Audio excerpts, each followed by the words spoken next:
buena noche o buen día.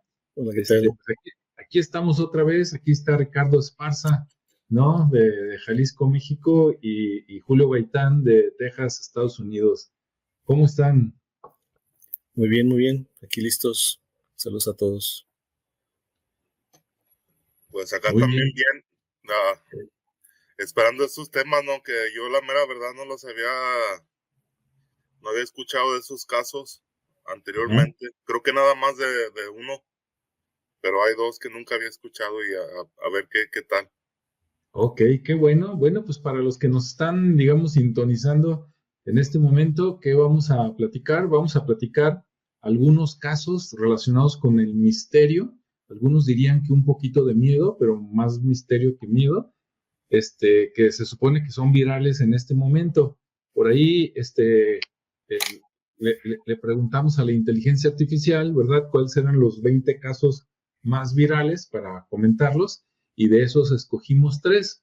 Entonces, vamos a platicar del caso de la Pascualita, del caso de, este, ¿cómo se llama? Elisa Lam y de la mulata de Córdoba. Sí, casualmente las tres son mujeres, casualmente.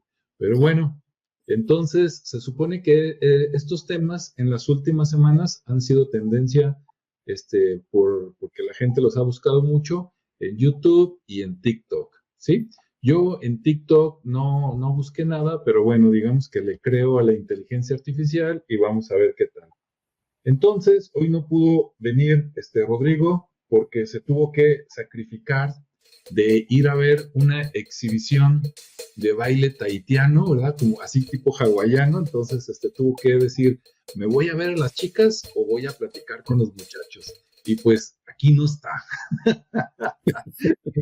Ya saben dónde anda, ¿no? Ahí luego cuando en la siguiente lo veamos, ahí le preguntamos qué tal estuvo. Pues sí.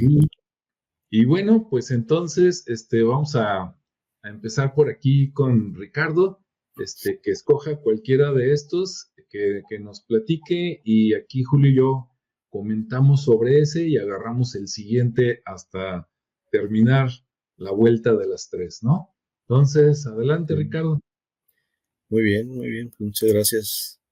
Pues vamos a hablar de esos tres misterios, ¿no? Que nos recomienda la IA, la inteligencia artificial, y que de alguna manera desafían el tiempo, ¿no? Siguen estando ahí, persistentes y digamos que de alguna manera, al ser resistentes al tiempo, pues bueno, han de ser relatos muy interesantes, ¿no? Ya lo vamos a ver ahorita. Y vamos a empezar a hablar del caso de la Pascualita, que le llaman la novia embalsamada de Chihuahua, ¿Eh? porque pues ahí es donde se da.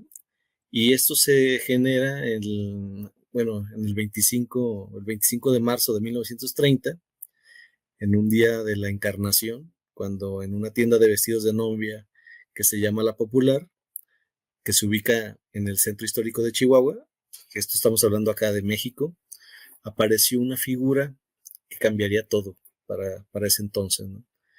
En ese momento, Pascualita Esparza, la dueña, colocó en la vidriera principal un maniquí francés, así muy, muy realista. Lo llamaron al principio Chonita, pero pronto se convirtió en la Pascualita por su parecido con la propietaria y su hija. Entonces de ahí ya empezó a tener ya una relevancia, ¿no? Ya esa figura. Y como era muy real, pues obviamente llamaba mucho la atención, ¿no? Obviamente los involucrados pues ya eran todos los habitantes de Chihuahua y los empleados de la tienda. Empezaron a ver que era muy, muy parecida a estas dos mujeres. Y se dice que la hija de Pascualita muere el día de su boda. ¿Por qué? Porque la picó un alacrán. Por allá en Chihuahua hay mucho este tipo de insectos. Se dice que un alacrán o una viuda negra, pero se dice que pues, si fue una viuda negra estaba escondida en su velo. Y pues bueno, al final de cuentas la madre de manera desesperada embalsama, la embalsamó, pues embalsama a la hija y se dice que la exhibió como maniquí. Los detalles pues obviamente escalofriantes, ¿no? Porque el maniquí que nadie sabía que estaba embalsamado, pues se le veían las venas, tenía uñas muy reales, los ojos de cristal, pues parecía que eran ojos reales y que aparte veían y seguían a los transeúntes, ¿no? Entonces iban pasando y se veía que la mirada del maniquí lo seguía. Entonces, pues eso impactaba. Obviamente la piel se veía muy, muy viva y los empleados juraban que hasta sudaban, ¿no? Bueno, más bien, juraban que sudaban al vestirla. Es decir, por el miedo o la impresión que les daba esta figura tan real, eh, pues, pues así como que les daba mucho miedo, ¿no? Entonces hasta sudaban al momento de estarla vistiendo porque estaban con el temor. Y obviamente también se dice que por las noches caminaba por la tienda, o sea, hacía sus rondines, ¿no? Hay gente que dice que la vio desplazarse por la tienda. Al final todo esto es parte del imaginario popular, pero cobró mucha relevancia, sobre todo este hecho de poner primeramente a un maniquí, posteriormente el suceso de la muerte de la hija y el embalsamamiento. Entonces ahí se empiezan a generar estas historias, ¿no? Y esto empieza a cobrar pues esa relevancia, sobre todo en este folclore mexicano que se basa mucho en íconos, en temas de historia, del imaginario, como comento, y se empezó a generar pues como el misterio, ¿no? Que si era realmente un maniquí, si era realmente la figura embalsamada de la hija, y todo esto empezó a promover el turismo, ¿no? Para variar, porque pues era ya la historia de lo que sucedía y de la gente que estaba cercana, y pues toda la gente empezó a querer conocer este sitio, ¿no? Entonces empezaron a generar desde canciones, postales, bueno, canciones tipo corridos, con la historia, las postales, aparte se hicieron recorridos nocturnos pues para que hubiera más dramatismo en este tema y que fuera más atractivo. Entonces se empezó a convertir digamos que en un modelo económico del miedo, ¿no? Porque al final de cuentas estaba enfocado al turismo, se basaba en este impacto que tenía, y pues bueno, al final de cuentas se va volviendo un símbolo eh, en el tema de la cultura en Chihuahua, también simbolizando el duelo, un duelo eterno, porque pues la madre pues la tenía ahí, entonces diariamente la tenía presente, ¿no? Y esto también nos demuestra cómo la frontera entre la vida y la muerte pues se alimenta de esas creencias, ¿no? En la parte sobrenatural. Actualmente la Pascualita sigue en la vidriera de la Popular, sigue existiendo la tienda, sigue estando en la vidriera y sigue atrayendo turistas y curiosos, ¿no? Obviamente los rumores de las restauraciones que se dieron en el 2003 y 2004, que se dice que hubo restauradores artesanos que sí vieron los restos y la reemplazaron por una réplica. Entonces, eh, sigue alimentando el tema del misterio, ¿no? Porque al final de cuentas no hay nada documentado, pero, y aparte las personas de la tienda lo niegan, entonces para evitar este tipo de situaciones, y aún así la gente sigue yendo y se puede ir a ver y está perfectamente ahí en la vitrina, en una esquinita, y este, entonces está lista para que toda la gente que la quiera conocer pues vaya y la visite y se cerciore y ratifique que efectivamente la mirada lo sigue, ¿no? Al momento que van pasando. Entonces esto ha provocado pues que se vuelva muy popular, que se vuelva sobre todo en las redes sociales, y pues se ha convertido ya en una leyenda, ¿no? Este tema. ¿Cómo ven? Eso es, pues sí, esa es la leyenda de la Pascualita, ¿no? Ahora, la información que sacamos nosotros, obviamente la sacamos de internet, de inteligencia artificial, por si hay alguna de repente imprecisión, pues no es intencional, ¿verdad? Confiamos en las fuentes. Y si alguien ha escuchado o tiene más información, pues pónganla por ahí en la descripción. ¿Cómo ves este relato, Julio? A ver, quiero oír tu opinión antes de yo decir algo.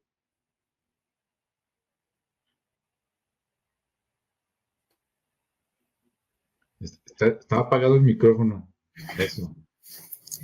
Sí, no, en ese caso, ahora que lo están comentando, sí había escuchado un poquillo acerca de esa Pascualita, que ahora conozco el nombre. Y ahí también se me hace como algo también que puede ser de la misma leyenda, ¿no? Que se va ahí haciendo en torno a este caso, que a lo mejor no es en realidad el cuerpo embalsamado, ¿no? Que a lo mejor en alguna ocasión sí lo fue en un pasado, porque estamos hablando ya de alrededor casi de 100 años, ¿no? De este caso. Entonces, pues, o sea, puede ser que ya no sea, que si fue cierto, ya no sea ese cuerpo embalsamado que está ahí, que sea cualquier tipo de maniquí, pero que ahora la gente ya con esa información anterior que tienen, ya esa percepción, pues ahora ya como decimos en México, ¿no? Ya ven monos con tranchetes ahí. Sí. Pero sí, o sea, puede ser posible, ¿no? O sea, todo está dentro de las posibilidades, porque fíjense, algo que me pasó a mí cuando estaba en la secundaria, en primero de secundaria. Estuve toda la primaria, estuve en la misma escuela, entonces pues fue un cambio ya radical ahí, ¿no? Empezar a la secundaria, una nueva etapa. Estaba un poquillo más chico de edad, porque me avancé unos años en la primaria que me pasaron. Entonces ahí llego y conozco a un muchacho también, compañero ahí del salón de clases, y le gustaba mucho eso de la magia, ¿no? Como de brujería, todas esas cosas. Y recuerdo su nombre era Osiris. Tenía hasta nombre así medio místico, ¿verdad? O sea, que venía de familia que tenían esos pensamientos y esos conocimientos, y estaban por ese lado. Entonces él, en un momento salimos mal, ya ves ahí entre muchachillos, no sé por qué salimos mal, y me empezó a como amenazar, ¿no? De que me iba a hacer brujería, que esto, que el otro. Pero a lo que voy es que cuando todavía éramos amigos, él todo el tiempo decía que su abuela había sido una bruja maciza, y que cuando había muerto no la habían enterrado, sino que la tenían ahí en la casa, la momificaron, como quien dice, a la abuela.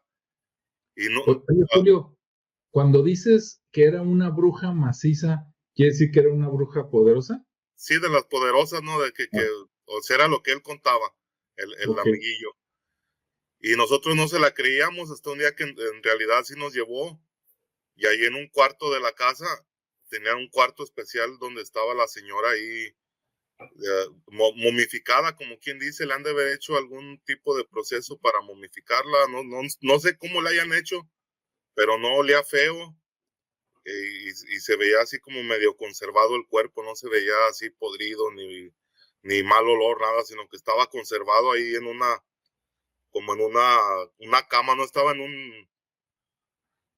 era como un tipo de mesa, así plana, y ahí estaba acostada la señora. No tenía colchón ni nada, y ahí muchos adornos, muchos símbolos en las paredes, así colgados, mucha simbología así de antigua, y que se considera como de magia.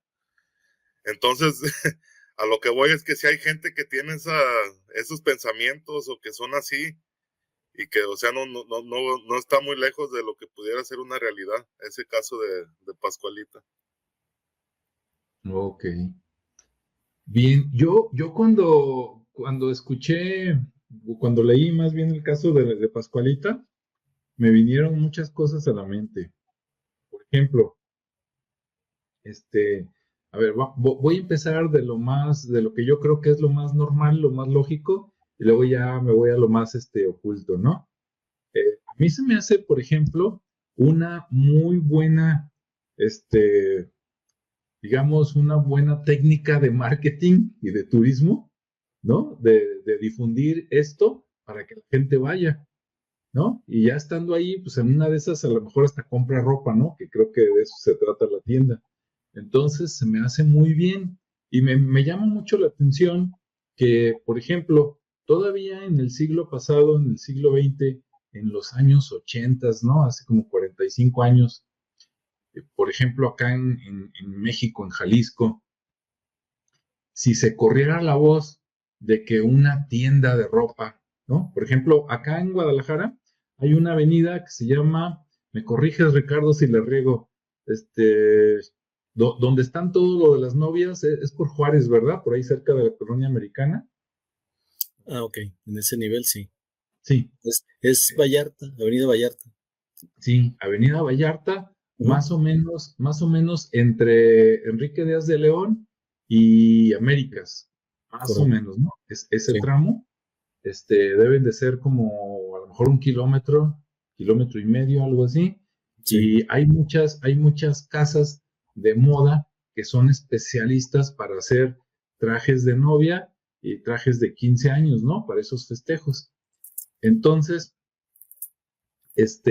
si en aquellos tiempos se hubiera corrido la voz que una de esas tiendas se aparecía alguien o había un fantasma o que un maniquí es humano, a lo mejor la gente se hubiera asustado y hubiera sido el acabose de esa tienda y hubieran tenido que cerrar y se acabó el negocio, ¿no? Pero en estos tiempos que vivimos ahora, creo que es todo lo contrario. Si tú corres la voz de que pasan cosas en un negocio y lo cuentas mucho y lo difundes y hasta los dueños o los empleados dicen que sí es cierto, te aseguro que va a ir gente, ¿no? A ver qué pasa.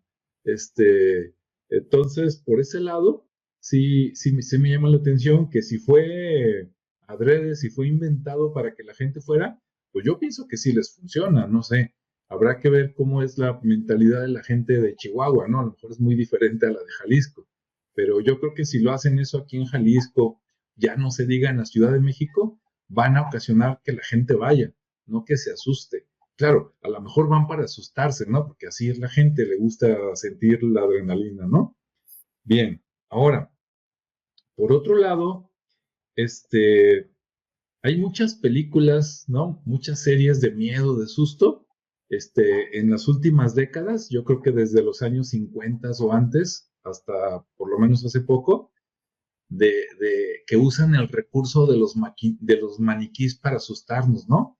De hecho, la primera vez que se empezaron a hacer maniquíes así más humanos, en cualquier tienda que tienen ahí en la vitrina los maniquíes, cuando apagan la luz en los centros comerciales, si no bajan la cortina y se queda así, quieras que no, por lo menos los niños y los adolescentes pasan y de repente se les quedan viendo, ¿no? Sobre todo si están bien hechos, así como que esto qué onda, ¿no? Porque se ve muy humano. Entonces, de por sí, los maniquís en la oscuridad, ¿no? O solos por allá, con ropa, te llaman la atención y si estás tú solo por ahí te puedes sentir raro, ya no se diga un maniquí que está súper bien hecho. Ahora, como dijo Ricardo, esto es de 1930, o sea, es prácticamente hace 100 años. Entonces te pones a pensar, si lo que dicen es cierto, dices, ¿tú crees que hace 100 años, a lo mejor me equivoco, ¿no? A lo mejor antes eran más bien hechos que ahora, pero tú dices, ¿tú crees que hace 100 años iban a hacer un maniquí hasta con las venitas y las uñas? Pues no. Digo, por lo menos los comerciales no. A lo mejor algún artista sí. Por ejemplo, hay muchos artistas de los años 50, 1950 y para atrás, que si ustedes van a los panteones, por ejemplo aquí al Panteón de Mezquitán, hay unas obras de arte hechas ahí en mármol, ¿no? En algunas lápidas, en algunas criptas, que te acercas y hasta dice que esa figura la hizo no sé quién, alguien italiano, ¿no? Algún artista italiano, y sí, haz de cuenta que las hizo Miguel Ángel.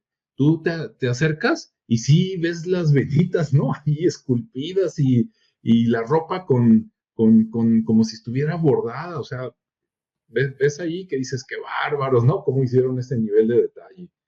Entonces, pues a lo mejor sí, a lo mejor no, no sé. Y por último, bueno, 2 puntos más. Hay muchas series de televisión viejas que alguna vez yo creo que sacaron algo parecido a eso de un maniquí o una persona que se murió, la embalsamaron o la momificaron y la pusieron ahí, como dice Julio, la bruja acostada. O hay familias que se ha sabido, ¿no? Que disecan a los familiares, a su mamá y la ponen en una silla y se quedan ahí a vivir con ella muchos años, ¿no? Entonces, digo, no quiero decir que la gente está loca, ¿verdad? Pero cada quien, sus costumbres. Algunas de estas series de televisión a lo mejor les suena. Me gustaría que luego nos confirmaran con los comentarios, sobre todo los que nos ven fuera de México, porque a lo mejor allá los programas de televisión se llamaban diferentes. Está, por ejemplo, la Dimensión Desconocida, está Cuentos de la Cripta, ¿verdad? Ahí donde sale un mono como Eddie, el de Iron Maiden. Esos Cuentos de la Cripta en inglés son Tales from the Crypt. A lo mejor hasta Julio los vio en alguna ocasión allá en Estados Unidos. Y por último, no me acuerdo si había un programa muy, muy viejo que se llamaba Sombras Nada Más. Sé que hay una canción, pero no. Creo que había un programa que se llamaba así o algo parecido. Entonces, como que por ahí la mente, cuando yo estaba chico, me dice algo así, parecido a esta historia, salió por ahí, ¿no? Y por último, también me recordó, Ricardo, aquí en la Catedral de Guadalajara, hay bueno, está la historia de una niña que le dicen Santa Inocencia, que se supone que la trajeron de Roma. Es una niña que se murió. Se supone que la mató su papá a golpes, así de gacho, ¿no? ¿Por qué? Porque era de otra religión que no era católica y la niña tenía amigas católicas. Entonces a la niña le llamó la atención la religión católica y quería ir a la catequesis y quería convivir, pues, ¿no? Quería convertirse, por decirlo así, al catolicismo y su padre dijo, no, ¿cómo es posible? ¿No? Y la regañaba y le pegaba y todo, y en una de esas le puso una buena soquetiza, o sea, una buena golpiza, y la mató. Entonces, después de que la mató, la enterraron, y no sé por qué, después, digamos que la desenterraron y vieron que no se había podrido, estaba como si estuviera dormida. Entonces, esto fue hace mucho, hace 2, 3 siglos, y según la inteligencia artificial, en 1786 trajeron sus restos acá a Guadalajara, Jalisco, y que a partir de 1925, ciento y tanto años después, decidieron exhibirla. Y entonces está como en un féretro tipo de cristal y ahí se ve la niña, ¿no? Y sí, se ve con cabello y se ven algunas venitas y todo. Ahora, si me preguntan a mí, pues yo creo que es una muñeca que alguien hizo y que está relativamente bien hecha, ¿no? Pero cada quien su fe.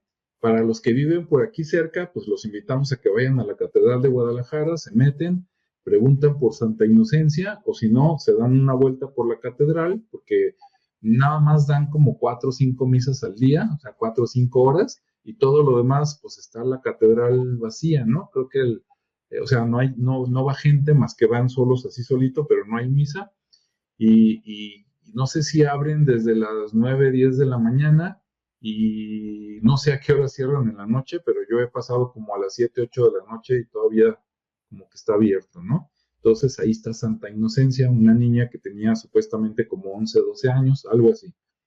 Y entonces me recordó esta historia de la Pascualita a la de Santa Inocencia. ¿Cómo ven? Pues muy bien, muy bien. Fíjate, Alejandro y amigos que nos escuchan, Uh-huh. de eso que cuentas de esa Santa Inocencia, hay otro caso que es más reciente de un joven italiano también con que pasa lo mismo. Se muere el joven y se quedan en el mismo estado como si estuviera dormido, no se ve ni siquiera que esté muerto, no hay descomposición, no hay nada. Y creo que es uno, si no estoy mal, hace muy poco lo acaban de beatificar, o sea, lo hicieron santo.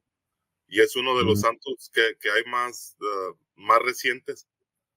Okay. No recuerdo el nombre exactamente, pero es un joven italiano. Ok, siguen apareciendo, ¿verdad? Más casos. Pues sí, muy interesante. Entonces, bueno, pues no sé si quieras comentar otro caso, Ricardo, o que Julio o yo le entremos al quite, como gustes. No, si gustan, seguimos esta dinámica si quieren. Si Ok. no, como gustan.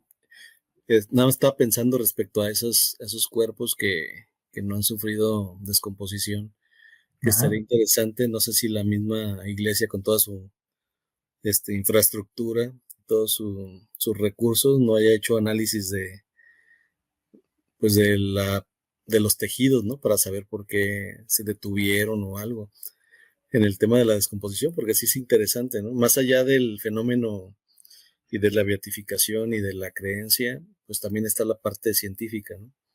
Sí, Que no estaría mal, porque a lo mejor estamos ante alguna situación que pueda ayudar a la gente, ¿no? sí. El tema En de, el caso de, en el ajá, caso de la niña esta de Santa Inocencia, yo la he visto dos veces. Una vez, hace muchos años, sí fui así como que por el chisme a conocerla. sí, Y la última vez, hace como año y medio, 2 años, que estaba por ahí por el rumbo de la catedral, me metí, pero ya nomás la vi de pasadita, ¿no? Según recuerdo, yo la vi como una muñeca bien hecha, como tallada, pero sí como si tuviera recubrimiento como de cera. Ese es mi recuerdo, ¿no? Pero ujú. si los que nos están escuchando ya fueron a verla y me dicen, no, no seas hereje, sí, sí es cierto, ok, platíquenos a ver ustedes cómo la vieron y si saben más, adelante, ¿no? Y si saben que le hicieron un examen, como dice Ricardo, pues cuéntenos. Sí, digo, a lo mejor con ella tal vez no, pero en este caso que comenta Julio, pues sería como interesante, ¿no? Y más probable porque pues es mucho más actual. Pero bueno, Ujú. pues, es una simplemente inquietud ahí que me surge referente a cómo explicar estos fenómenos. Y más allá de querer explicarlos, pues bueno, qué cosas están ahí participando para provocar que no se Que no se pudo. degraden. Ujú. Pero bueno, vamos continuando y vamos a ver el caso de la mulata de Córdoba, ¿no? Ok. Este es otro caso que también es interesante porque, bueno, se desarrolla en 1618. Los nativos dicen que fue una bruja y que le dicen la bruja que navegó hacia la libertad. Entonces también es interesante porque en 1618 en la villa de Córdoba, estamos hablando de Veracruz, México nuevamente, durante la época colonial de la Nueva España, pues había una mujer mestiza llamada Soledad. Y, y esta Soledad pues era obviamente una mezcla ahí de sangre africana con española y pues les quedó muy bien hecha, ¿no? Entonces estaba muy guapa. Decía que tenía una belleza hipnótica y además vivía sola. Entonces, pues era como parte de otro atractivo, ¿no? Y que pues se dice que nadie sabía su origen, pero tenía mucho encanto y obviamente pues atraía a los hombres y con las mujeres pues les generaba envidia. Entonces, pues bueno, así es como empieza esta historia. Se dice que salía por las noches de su casa y generaba muchos rumores, sobre todo de brujería, ¿sí? Entonces, eh, por el hecho de que vivía sola, de que era muy guapa y que salía por las noches. Eso principalmente eran los generadores de esa sospecha. Entonces, la mulata, además hay otro personaje que es el alcalde Martín de Ocaña, que fue despechado, o sea, se acercó a ella y ella lo rechazó. Entonces, había muchos vecinos ahí muy supersticiosos y aparte, pues tenía otro, digamos que otro factor en contra, ¿no? Estaba la Santa Inquisición. Entonces ahora sí que se juntaron esos factores, esas condiciones y fue acusada de hacer pactos con el diablo. La encarcelan en San Juan de Ulúa, un carcelero, eh, digamos que le da un carbón, de alguna manera burla ahí la seguridad al ser el carcelero, pues le resultó muy fácil, le da un carbón, ella dibuja un barco en la pared y se dice que el barco cobra vida, ¿no? Y al cobrar vida, o sea, al volverse real, pues se sube en él y desaparece mar adentro. Y ya deja el guardia ahí, se dice que loco o muerto, no se define muy bien cómo lo dejó, pero asombrado ante este fenómeno. Y bueno, pues cobra una gran relevancia este momento porque pues al final digamos que es un símbolo de resistencia mestiza contra la opresión colonial, por eso le llaman que navegó hacia la libertad, la bruja que navegó hacia la libertad, porque ocurre este fenómeno, ¿no? que fue narrado por este guardia que al final quedó como aturdido, ahí se dice que loco, y pues de alguna manera también se genera la duda, ¿no? De que si realmente quedó así o se hizo el loco por dejarle escapar, no lo sabemos. Entonces, queda ese simbolismo, pues como comentaba, de la opresión colonial y la libertad. Y al final, pues también representa el sincretismo cultural de la magia como escape, ¿no? Obviamente inspiró, por ejemplo, a José Pablo Moncayo en 1948 a realizar una ópera. También hubo bailes, festividades. De hecho, hay muchos dibujos ahí por la calle que representan a esta mujer. Y bueno, se han creado cuentos y muchas historias, ¿no? Pero bueno, esa es una de las partes. Obviamente, hoy en día, pues se sigue manteniendo esta leyenda. Hay digamos que poca información, pero finalmente como que fue muy impactante, ¿no? De hecho, hasta en las escuelas eh, les enseñan esta historia referente a lo que pasó con este personaje, con Soledad, perdón. Y, y también, pues, les decía, hay murales que son representados en las calles con el barco, hay eventos en San Juan de Ulúa y incluso se ofrecen tours para narrar la historia, obviamente con el tema de atraer a los turistas y se va mezclando la historia con la magia y bueno, hacen ahí como una especie de performance. Entonces se vuelve muy, muy interesante. Eh, Obviamente el Santo Oficio también estuvo involucrado en eso, pero al final pues también se quedaron pues como explicamos en la desaparición de esta mujer, ¿no? Con ese acto sobrenatural que así le llamaban, o aparte le decían el escape mágico. Entonces se hicieron personajes, se inmortalizó a esta figura. Hubo escritores como Vicente Riva Palacio, que también hizo por ahí un escrito. Y digamos que de alguna manera esta mujer se convirtió en un pilar de la cultura mexicana con su historia. Como les decía, se enseña en las escuelas y se mantiene, pues se recuerda como una bruja al final de cuentas. La siguen manteniendo así porque es un símbolo para ellos, no satanizado, sino más bien ese símbolo mágico que representó la libertad. ¿Por qué? Porque pues en ese momento histórico había mucha represión y de alguna manera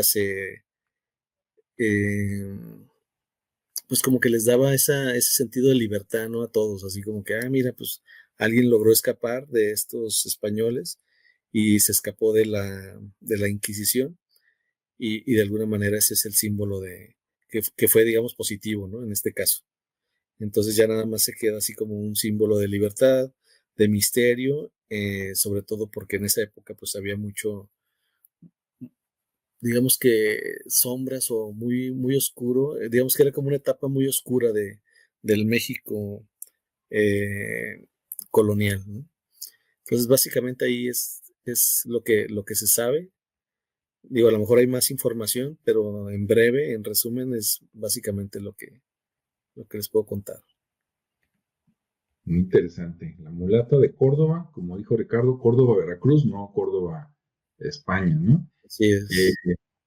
Bien, ahí, ahorita vamos a ver qué opina Julio, pero yo quiero comentar algo. En la época colonial,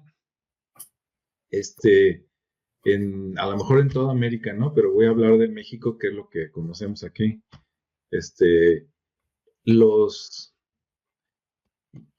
Bueno, voy a decir los europeos, pero no sé si nada más los europeos o también de otros lados, inventaron un montón de castas, como si fuéramos la India, ¿no? Hay un montón de nombres bien raros, por ejemplo, ¿no? Que el mulato, el mulato, el saltapatrás, vamos a hacer un programa de todos esos nombres que inventaron para que los conozcan, ¿no? A mí me dan risa, obviamente no de burlarme, sino de que dices, híjole, ¿hasta dónde llega La imaginación.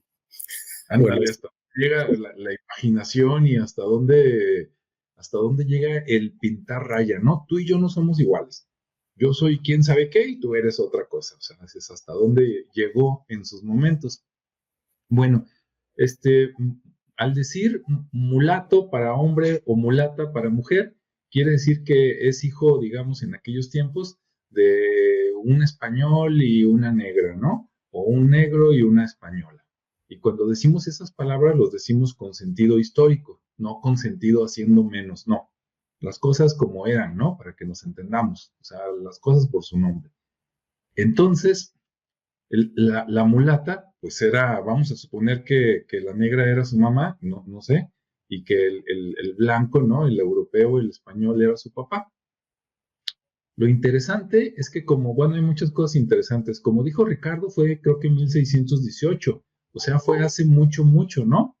Fue menos, casi 100 años después de que cayó Tenochtitlan, ¿sí? 1521, 1618, ¿sí? Casi, casi, menos de 100 años. Entonces, en menos de 100 años, había una mulata que no era esclava, ¿verdad? Porque andaba libre por las calles, estaba guapísima, según cuentan, como dijo Ricardo, y aparte, tampoco era pobre, porque, pues, ahí andaba codeándose con la gente de abolengo, ¿verdad? O clase media, o sea, no andaba con la clase baja. Entonces, que menos de 100 años después de la conquista de Tenochtitlan, ande por ahí una mulata guapa y que todos quieran con ella, por decirlo de alguna manera, ¿no? Que sea libre, que tenga dinero, wow, ¿no? Y que además, eso de la brujería, pues sabemos que todos los esclavos, o bueno, o muchos, los traían del occidente de África, ¿no? Y que allá pues creen ¿qué? En el palo mayombe y la santería y todo eso. Entonces, al llegar acá, luego se juntan también con las religiones, creencias y costumbres de los indígenas y se forman nuevas maneras alternativas alternativas a la religión católica, ¿no? Que es una mezcla de los antiguos y la revoltura de los que trajeron. Entonces, por un lado la deseaban mucho, la perseguían, pero por el otro lado también como que le tenían miedo porque decían, no, es que ella sabe hacer. Y si sabe hacer, dices, ¿quién le enseñó? O su mamá, ¿no? Supongo yo. O su papá, si es que el papá era el de piel oscura. Entonces está muy interesante esa leyenda. Yo me sé una variación pequeña. La mayoría sí es como dijo Ricardo, pero yo me sé una variación donde sí la meten a la cárcel, pero no me sabía eso de que dibujó un barco y se hizo realidad. Yo lo que la versión que había escuchado es que se puso a dibujar ella cosas y que de repente el carcelero ni sabía cómo se llamaba ni nada, que de repente se asomaron, estuvo ahí presa unos días y que de repente se asomaron y que ya no estaba. Y que en la pared de su cárcel estaba dibujada ella misma con carbón, ¿no? O sea, como diciendo, aquí está para que se acuerden de mí, y ella desapareció y ya no la vieron y que se sospechaba que se había escapado, ¿no? Por medio de un encantamiento como bruja que era y que a lo mejor se había ido a la selva o a otro lado o al mar, así como dice Ricardo, ¿no? Esa es la pequeña variación que yo había escuchado, pero sí se me hace muy, muy interesante. ¿Cómo ves, Julio? ¿A ti qué te parecen cualquiera de las dos versiones? No, yo lo que quería era recordar ¿Mm? que todavía hasta este momento el estado de Veracruz es uno de los más reconocidos por sus brujos. Sí. O sea, es algo que ya estaba ahí, o sea, y que viene desde siglos, ¿no? Ya en el pasado. Como decías, Alejandro, que ahí fue donde se juntó mucho del conocimiento y de las costumbres, tanto de África, de las islas, porque también, no sé si sabían que ahí en todo lo que son las islas, como Cuba, la República Dominicana, Haití, en todas esas partes se usa mucho la santería.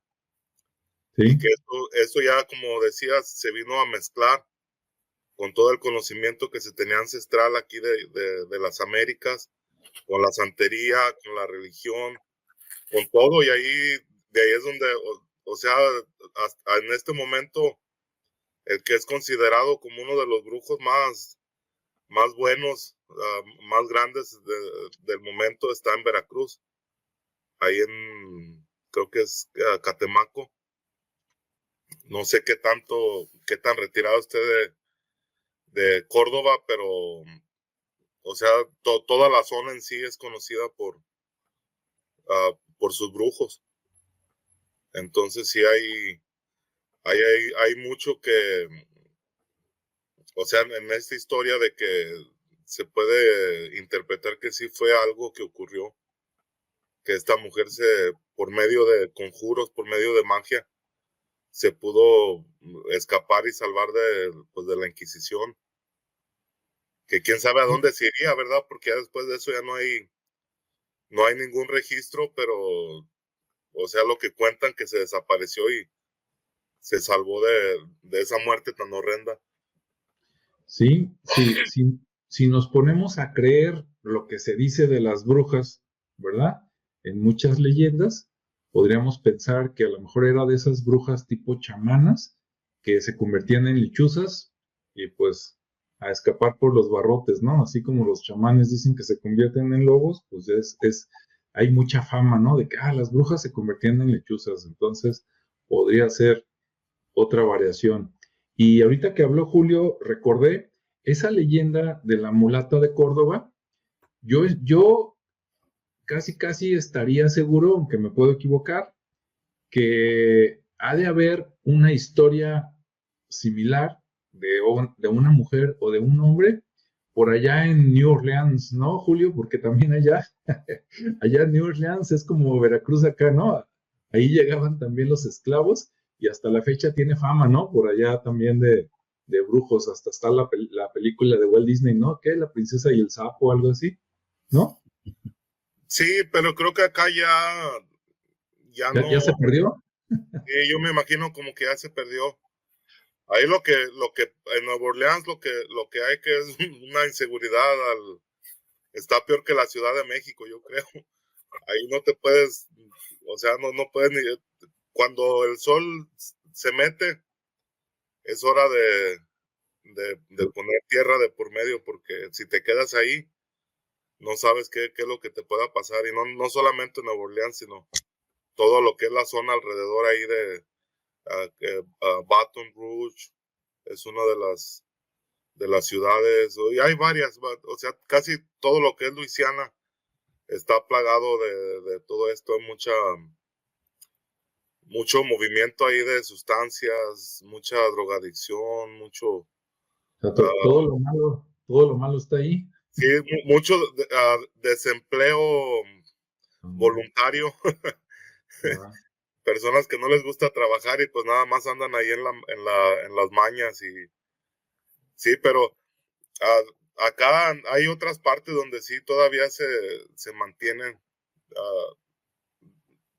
esta, ese conocimiento, pero casi es más por el lado de los pueblos originales, de nativos americanos.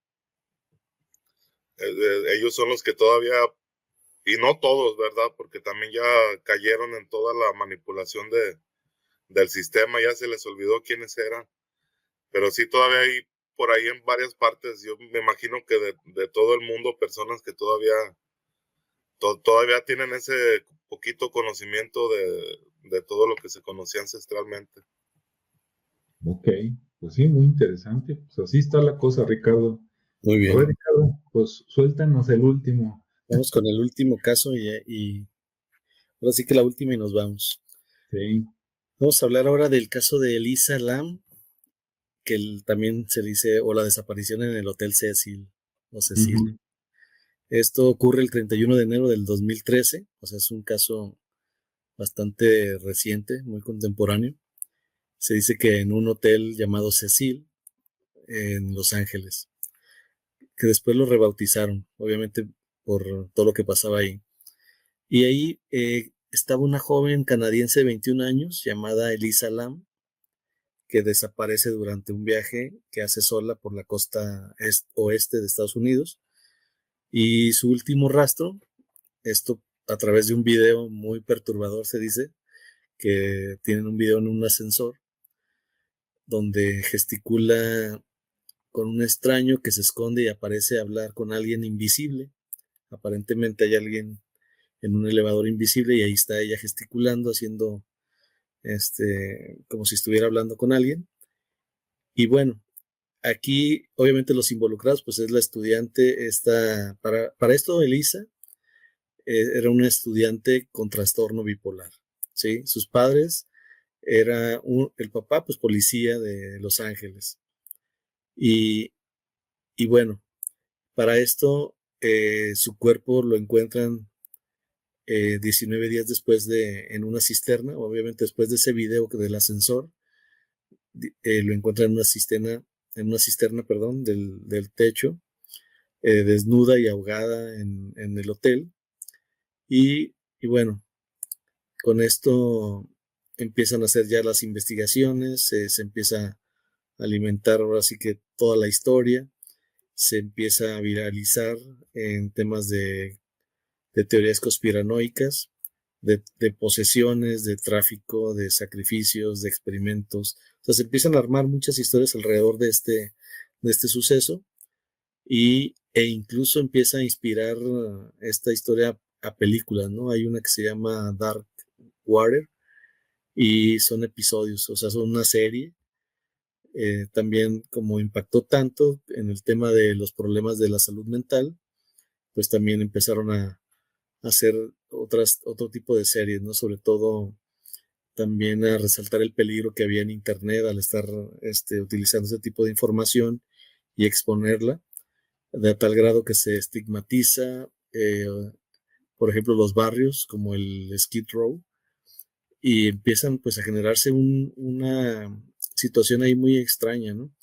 Obviamente todo esto del ascensor y de las imágenes que se encontraron, pues ahí la siguieron analizando, se, se ve cómo está gesticulando, cómo se esconde en un rincón, cómo agita las manos, todo el análisis del suceso previo a que la encontraran, eh, pues sí, se ve muy claro lo que está sucediendo, no se comprende obviamente porque está sola, pero luego sale de cuadro y ya no se le vuelve a ver. Entonces, eso es lo más extraño, ¿no? Donde decían, oye, pues si estaba aquí haciendo ahí mucho movimiento con las manos, aparentemente hablando con alguien, hasta que sucede esto, ¿no? Que la encuentran por ahí.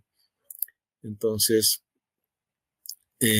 incluso después de todo esto, también hay escenas que se utilizaron, digamos que se representaron como la parte de la tragedia y lo empezaron a convertir en un espectáculo, ¿no?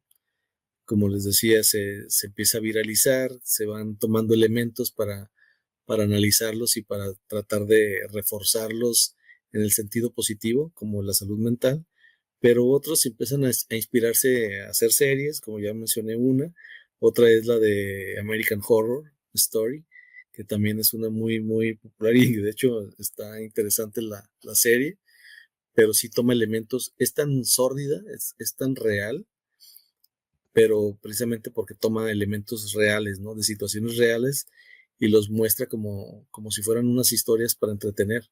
Entonces también hay que tener mucho cuidado con eso que de repente vemos ahí en Netflix o en las plataformas, que parecen, así como vemos la ciencia ficción como algo de ficción, pues también hay elementos de asesinatos o de cosas muy sórdidas que pues, no necesariamente son ficción, ¿no? Si son tomados de la vida real y bueno, pues por eso es que son cada vez como más eh,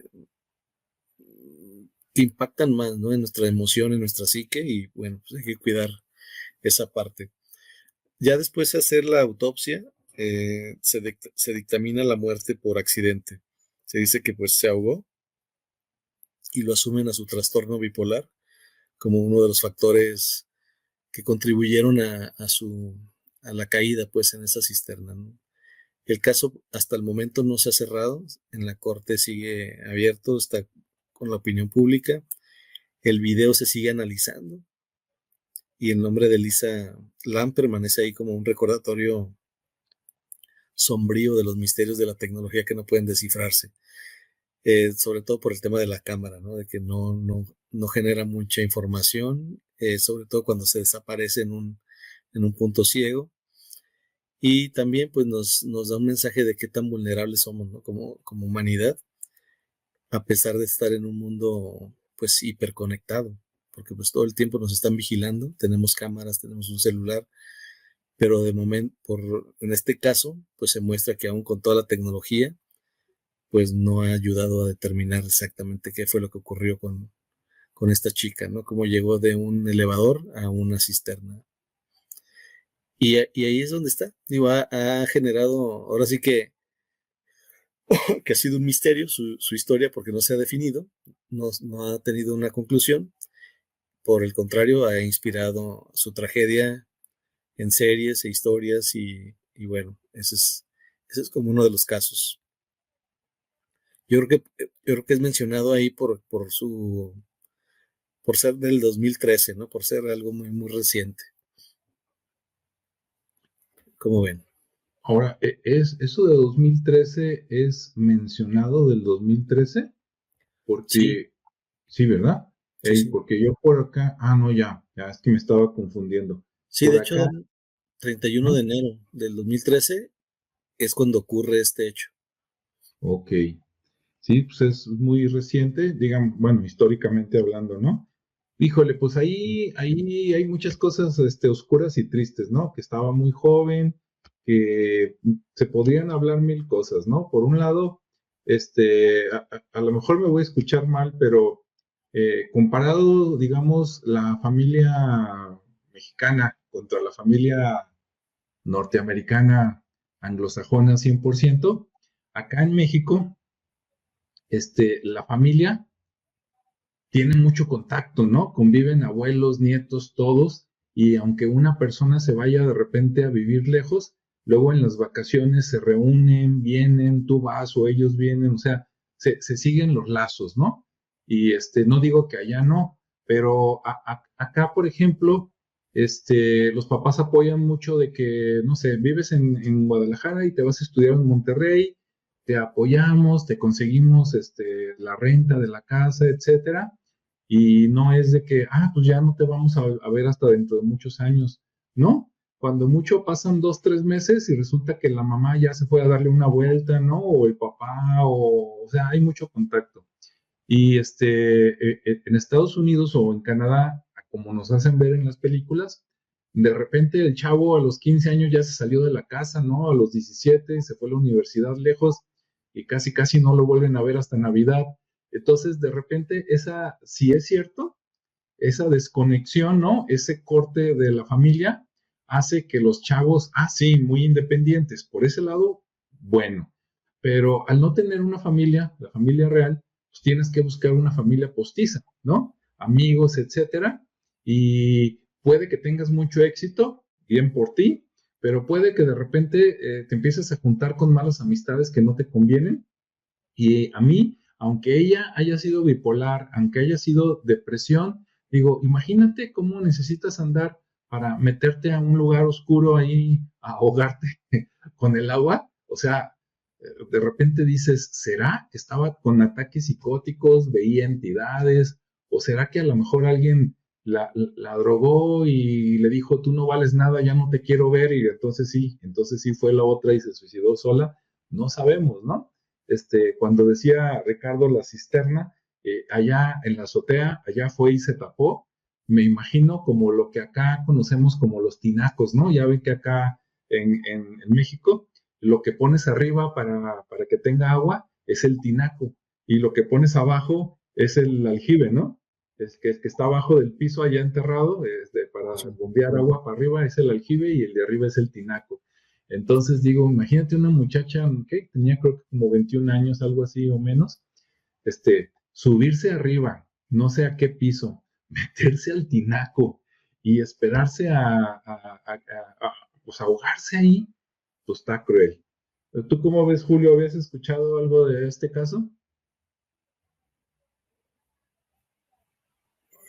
Sí, fíjate que de todos es el único que conocía, así Ajá. que me acuerdo ya de las, en ese tiempo todavía veía noticias Ajá. y programas así de casos policiales, me gustaba mucho en ese tiempo. Y fíjate, pero en todo lo que fue este caso, hay algo que es donde está el misterio. Uh-huh. Porque así como decías, fue encontrada dentro de un tinaco en la azotea del hotel, pero cuando fue encontrada, tuvieron primeramente que desaguar el tinaco Uh-huh. y lo tienen que cortar, Uh-huh. porque el acceso que tenía a la puerta que tenía de servicio era muy pequeña para que cupiera el cuerpo de esta muchacha por esa puerta, o sea, Uh-huh. por ese acceso. Y ahí es donde está el misterio. ¿Cómo se metió si no cabía? Uh-huh. ¿Y cómo terminó dentro? O sea, ¿cómo terminó dentro de esa cisterna, de ese tinaco, cuando el mismo acceso a era muy pequeño, donde no cabía una persona? Sí. Más que, como decía, ¿no? O sea, como cuenta la historia, sí, tenía trastornos mentales, pero en la mayoría de estos casos que ya no es solamente el problema de la bipolaridad, sino Uh-huh. que ya es la esquizofrenia, que ya Uh-huh. es lo más extremo que hay de esto. Ya, por lo regular, las personas esquizofrénicas escuchan cosas, ven cosas que la mayoría de las personas, o sea, pues tú dices, no, pues está loco, ¿verdad? Porque ellos ven y escuchan lo que nosotros no vemos y escuchamos. Uh-huh. Pero mucho de esto hay una relación, hay estudios de varias personas en donde hacen esta relación de los trastornos mentales o esquizofrenia directamente con lo que son posesiones demoníacas. Es que Sí. es como si fuera parte de. Sí. Entonces, en uno de estos estudios se hablaba de los medicamentos que se usaba para tratar estos trastornos. Entonces decían que el medicamento que les daban no servía para quitar el trastorno, sino que solamente se daba a la persona para que no tuviera una reacción a lo que estaba viendo y escuchando. Sí. Para mantenerlos dormidos, ¿no? Ahí O sea, medios. mantenerlos apendejados, ah, Ándale. sedados y que no Sí. digan nada, o sea, para que no sean incómodos, simplemente. Pero Sí. eso no les quitaba esto. Y ha habido casos donde personas que han sido diagnosticadas y han estado en tratamiento por muchos años de su vida con esquizofrenia, van y se hacen un trabajo pues se podría decir como de exorcismo, Uh-huh. y muchas personas sí se han llegado a curar de esa forma. Entonces, por eso es que hay estudios que son ya científicos, donde sí se hace esa relación. Entonces, no tiene mucho, o sea, no se pudiera negar que a lo mejor sí hubiera sido algún tipo de posesión. Y así también como lo que mencionabas acerca de lo que es la familia de acá, anglosajona por lo regular, Uh-huh. o vamos a poner a todos, o sea, acá la familia es muy diferente, la familia de Estados Unidos, aunque seas mexicano, es muy diferente a la familia en México. Ujú.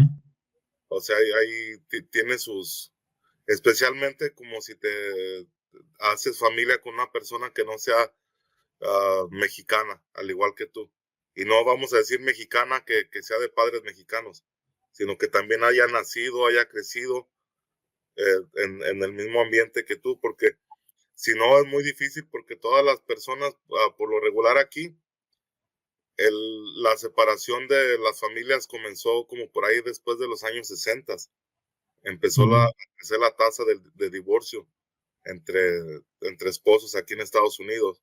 Algo que no sucedió en México hasta por ahí de los años 90, 2000, que empezaba y en una baja recurrencia. Y Ujú. algo que aquí fue un boom. Entonces ahorita, desde ese tiempo hasta ahorita, aquí las personas se casan y lo más que se duran así en promedio en un matrimonio son alrededor de 10 años. Ujú. Lo suficiente para tener familia y para que esos hijos ya no crezcan dentro de un núcleo familiar completo, sino que todo Ujú. el tiempo está la división, ¿no? Ya sea que el padre se vaya, ya sea que la madre sea la que, Se vaya. sí, a la que le valga madre, pero Ujú. todo el tiempo existe eso, ese vacío, ¿no? De esa familia. Esa desconexión, digamos. Y no, por eso es que hay tantas personas que sufren de todos estos trastornos mentales, pero que también pueden ser, como lo digo, ¿no? O sea, pueden ser también estos demonios que vienen atacando o sea, desde toda la vida de estas Eso, personas. esos parásitos astrales, ¿no? Sí, es como que o sea, la misma familia ya viene cargando con esto. Ujú. Y puede ser que pues haya personas que son más susceptibles a estas energías y son a los que se les viene a cargar. Sí, puede ser. Así es. Pues muy, muy interesante. Antes de pasarle aquí el micrófono a Ricardo para que vaya cerrando el programa, a mí me recordó, no digo que sea igual, pero por la manera de morir y otras cosas, hace como 2, 3 años, a lo mejor un poquito más, en la época de pandemia, acá en México, fue muy sonado un caso, ya no me acuerdo si fue en Monterrey o en Tamaulipas, la famosa Devani Escobar, que nos tuvieron ahí durante semanas o meses que no la encontraban y que en un hotel y que la encontraron en una cisterna y que, o sea, se parece mucho, ¿no? Como si, aparte, como si alguien en el pasado hubiera puesto ese modus operandi de así la desaparecemos y que parezca que se suicidó y luego lo han ido copiando para diferentes fines, ¿no? ¿Cómo, Ricardo? ¿Sí te sonó ese nombre?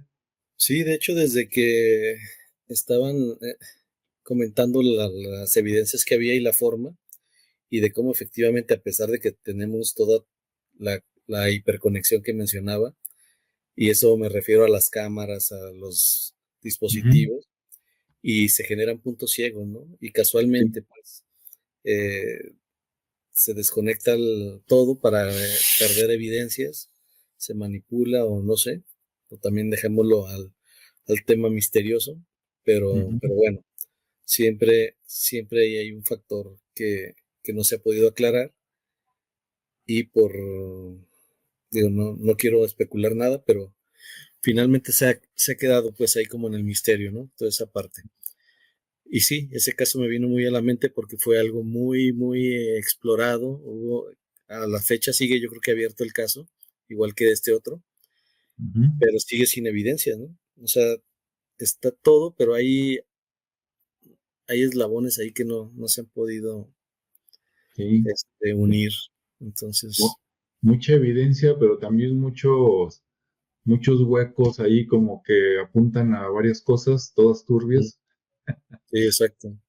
Sí, hay mucha especulación y pues es eso, pues al final no empatan las historias, las evidencias, y la narrativa pues no da match. Entonces, al final es como dice Julio, pues ¿cómo te explicas que cayó ahí si no podía entrar? Para empezar, ¿cómo se introdujo a pesar de su esquizofrenia o de su locura o de lo que haya tenido, o quién la ayudó a entrar, ¿no? También. Sí. Entonces, hay todavía cosas por explicarse ahí. Entonces, pero bueno, para ir cerrando, como bien comentas, pues bueno, ya estos tres misterios, digamos que ya separados por estos siglos o fronteras, pues ya nos recuerdan exactamente eso, ¿no? Lo que inexplicablemente es lo que los une, ¿no? La parte inexplicable. Porque la Pascualita, pues ahí está, ¿no? Ahí está eternamente, puede seguir ahí tras esa vitrina, tras esas historias y se pueden ir generando otras. Al final de cuentas, pues cada visitante va a tener su propia experiencia. En el caso de la mulata, como también bien comentaban, pues ya era un tema cultural. Es una región donde se practica la magia, se acepta, tan así que es una historia que se da en las escuelas, o sea, y se da en un sentido positivo, no es así como que, uy, era una bruja y nada, o sea, simplemente una historia más, donde navegaba hacia esa libertad, y pues ya en el caso de Elisa Lam, pues obviamente nos advierte de las sombras internas, ¿no? Es decir, a esa especie de locura, en un mundo que pues es racional, pero que los enigmas siguen persistiendo y pues nos invitan a mirar más allá, ¿no? Siempre a mirar más allá ya sea de ese espejo, de ese vidrio, de esa pared o del ascensor, como en este caso, y preguntarnos qué tanto es realidad o qué tanto es ilusión y dónde queda esa línea del misterio, ¿no? Que al final de cuentas se vuelven misterios eternos, en este caso. Así es, qué bárbaro, Ricardo. Muy buena resumen de todo, así para cerrar. Yo no quiero irme sin decir lo siguiente. Ahorita que dijiste otra vez, de la mulata, me acordé. Julio habló de Catemaco, ¿no? Que debe de estar relativamente cerca de Córdoba, por ahí, o de Veracruz, tierra de brujos. De hecho, tienen ellos como tienen un evento anual, ¿no? De la reunión anual de brujos. Y pueden comprar boletos y ir a conferencias y toda la cosa. De hecho, este año, es lo que quiero decir, ahí a Catemaco fueron Salma Hayek y ¿quién era la otra? Que salió mucho en las noticias, pero sí, hace no más de 4 meses fue noticia de que Salma Hayek y una amiga de ella, por decir algo, no me acuerdo si era, creo que fue Angelina Jolie. Salma Hayek y Angelina Jolie fueron a Catemaco 3 días. Bueno, fueron a dar una vuelta de 3 días y uno de esos días fue para ir a Catemaco, ¿no? Hasta se dijo, no, van a renovar votos con el maligno, ¿no? Ahí para que sigan siendo vigentes. Entonces, hasta ellas fueron. Si no, búsquenlo en internet, se van a enterar. Adelante, Julio, ¿qué quieres decir de despedida? No, pues ahí en Catemaco es donde está ahorita el brujo mayor al que se le nombra ¿cómo le dicen? El unicornio negro. Sí. Es un muchacho joven y él es ahorita uno de los buenos ahí de la zona de Catemaco. Sí. Y no, pues nada más que, o sea, que hay misterio en los tres casos que vimos, cosas que no se ha podido ni constatar ni negar. Y pues no, que ahí queda en cada quien lo que quiera creer, ¿no? Porque Así es. como puede ser, como no puede ser. Y pues simplemente analizarlo, ¿no? Ahí cada quien sacará su propia conclusión o va a decir, no, estos son puros cuentos chinos. Puras fumadas, como decimos acá. Sí, pero pues ahí está las leyendas, ¿no? Porque al final todo esto se convierte en una leyenda nada más y ahí la gente le va poniendo, le va quitando, le va acomodando y al final pues ya no se sabe lo que fue en sí la historia original, cómo pasó. Así es. Pues muy bien. Bueno, pues este programa fue un poquito diferente, ¿verdad? Para comentar lo que es tendencia por ahí relacionado al misterio. Si les gustó, déjenos sus comentarios para volver a hacer uno similar, así de el paquete de 3 de lo que dice por ahí la gente. Y si no, también se aceptan comentarios. Y pues muchas gracias por habernos acompañado por aquí y nos vemos en la siguiente, ¿verdad? Sí, hasta la Hasta próxima.